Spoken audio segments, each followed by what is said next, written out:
লেখা থাকবে লিমা বাতিলের বিশ্বাসঘাতকতার জন্য নির্ধারিত পতাকা তার পেছনে লাগিয়ে আমার এই ধরনের কথা থেকে যেন সবাই বিরত থাকে, আমরা যেন জমার প্রাক খুতবায় যেন আমরা এটা বলি। কিন্তু দুঃখের বিষয় হচ্ছে এটা তো একটা দিক, এটা আমরা তো বলেই আসি।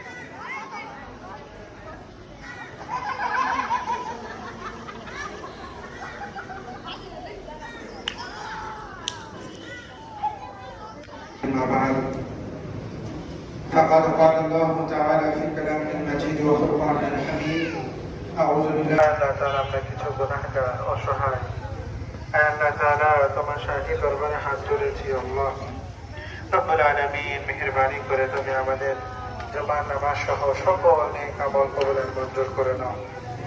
আয় আল্লাহ তাআলা উসিলা করে তামাম জিন্দেগীর সমস্ত গুনাহগুলো মাফ করে দাও, জেনে না জেনে বুঝে না বুঝে